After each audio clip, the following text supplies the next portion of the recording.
Salut tout le monde! Wow, Stéphanie, t'as l'air tellement enthousiaste, puis encore plus habillée relax. Est-ce que c'est le sujet d'aujourd'hui qui te passionne? Oui, c'est ça! Je suis surprise, mais je suis contente que tu prennes ça à cœur. Oh les mains, oh les mains, oh les mains, donne-moi ton cœur, donne-moi ton cœur. Je suis surprise moi aussi. Il me semble que c'est pas ton genre. En fait, c'est mon ami que je parle depuis longtemps qui m'a conscientisée. Salut la gang, moi c'est Joanie. En fait, mon nom universel, c'est Verte incandescente de l'écorce du centenaire, mais appelez-moi Verte. Ah, j'aime ça. T'as l'air de fitter avec le thème. Parlant du thème, on va l'annoncer. Croyez-vous que notre planète est en danger? Les termites sont-elles des pollueuses de la planète avec leur flatulence?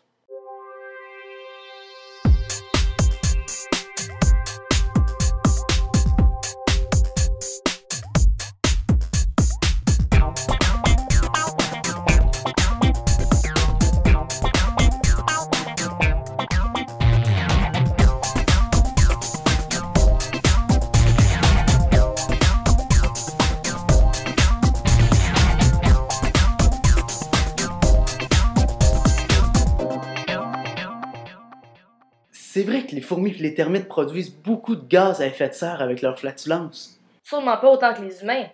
Hein? Je suis d'accord avec toi, Joanie, mais il faut les prendre en considération. On va quand même pas éliminer ces petites bêtes parce qu'ils polluent un peu. C'est certain que non. Surtout qu'ils jouent un rôle primordial dans l'équilibre de tous les écosystèmes. Oui, plusieurs insectes purifient l'eau des rivières et des lacs. Il faut donc tuer ces poissons qui mangent ces insectes. Alex n'a pas complètement tort, mais je crois pas qu'éliminer tous les poissons aiderait à la cause de l'environnement. Vous avez tous vu les films Jaws ou Piranha 3D? Hey, là-dedans, là, les poissons sont tous méchants, vicieux pis cruels. Les insectes sont mangés par des poissons, qui eux sont mangés par des phoques, et ainsi de suite.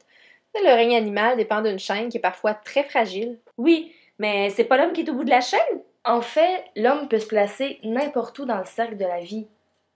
C'est un gros porc. Ah, donc les cochons aussi peuvent se placer n'importe où dans la chaîne alimentaire. Non! J'essaie juste de suivre le raisonnement. Faudrait pas oublier non plus le nombreux élevage des vaches et des autres bestiaux. C'est vrai.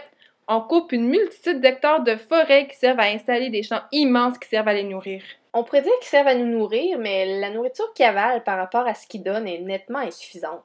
Je comprends pas. Disons que pour nourrir un bœuf, ça prend 17 assiettes de céréales pour faire une seule assiette de viande.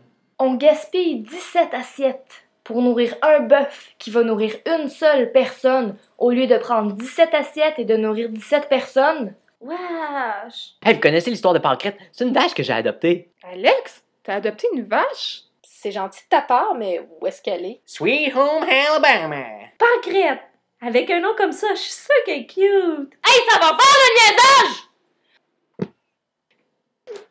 Moi, je suis venue ici pour parler d'environnement! Pis depuis tantôt, on parle juste d'animaux, pis les animaux polluent ci, pis les animaux polluent ça! Les vrais coupables dans cette histoire-là, on n'en parle pas! Non, non, non, on n'en parle pas! Les vrais coupables, on va vous le dire, moi! C'est les humains! Je suis en amour. Je savais qu'il y avait une Brigitte Bardot en elle! Je comprends, Verte, mais faut pas prendre ça comme ça. On t'écoute, on t'écoute. Bon, alors, qui veut parler de notre implication dans le problème de l'environnement? Je suis en amour. OK. Quelqu'un d'autre? C'est les directeurs des compagnies qui sont les coupables de laisser leurs cheminées nous asphyxier. Pourtant, ils sont riches. Faudrait pas oublier qu'on a toute notre part à faire dans la cause de l'environnement. C'est ça que je dis, l'homme est responsable. L'homme est responsable de ce qu'il est. Je pense que tu veux dire qu'il ne devrait pas soumettre la nature, mais plutôt s'adapter à elle. Ouais, mais c'est dur. Mais qu'est-ce qui est le plus dur? S'organiser maintenant ou réparer quand tout est brisé? Je pense à la viande, puisque vous avez dit tantôt. Je vais devenir végétarienne. Le végétarisme n'est pas considéré comme une cause aidant directement l'environnement. Même si on associe souvent les végétariens à des groupes pour la protection de l'environnement. Oh, c'est un beau dessin, Alex. Alex, qu'est-ce que tu fais? Attendez, vous allez comprendre. Je me dis que si j'étais végétarienne, on n'aurait pas besoin d'engraisser de vaches. On réglerait une partie de la faim dans le monde. Oui! Ma pauvre Stéphanie, c'est pas une personne qui va faire la différence. Ah, si chacun fait sa part, on va y arriver. Pour ça qu'il faut être relax et attendre patiemment que chacun fasse sa part. Il faut pas attendre, il faut agir. Et voyons. c'est qui m'envoie un courriel? Je pense que tu me conscientises pas mal, Verte. En tout cas, ça marche avec moi. Je fais du mieux que je peux. Veux-tu essayer un condom avec moi? Je pense que j'ai manqué un chapitre. C'est soudain. Ouh, une histoire d'amour chouette. Verte et Alex? Verte, ta réponse. Je suis pas ici pour répondre à des sujets personnels. Dis oui, dis oui, dis oui, dis oui. En tout cas, t'as l'air de mettre Alex dans tous ses états. Bon, pour ce qui est de l'environnement... Merci de jouer mon rôle. J'en reviens pas. Non, de rien. Mais je tiens aussi à dire qu'il faut pas oublier les automobiles et le conglomérat des pétroliers qui pourrissent la vie de Mère Nature. C'est bien dit. Je le savais, c'est une Brigitte Bardot. Si ça continue, c'est la planète qui va être détruite. Je trouve ça crédible. Probablement à cause de la technologie. La technologie peut nous aider à vivre dans un environnement propre. Oui, l'énergie solaire, pis les espèces de moulins à vent. Les éoliennes. Merci, ce sont des énergies durables et propres. Non? Tout à fait. J'ai rendez-vous avec l'amour. Ces énergies-là sont intermittentes. Elles dépendent de la température. Ouais, c'est vrai que quand il vente pas, ça aide pas. Tous les soirs, oh ouais, tous les soirs, je rêve à toi. Alex, tu devrais pas utiliser ton séchoir, c'est pas éco-énergétique.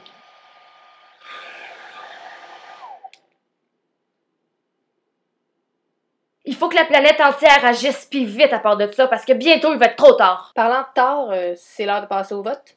Qui pense que la planète est en danger? Il est déjà trop tard. Comment on fait pour savoir ça? Tu sais ce qu'Einstein a dit? Non, quoi? La disparition des humains arrivera 4 jours après celle des abeilles. Oh mon Dieu!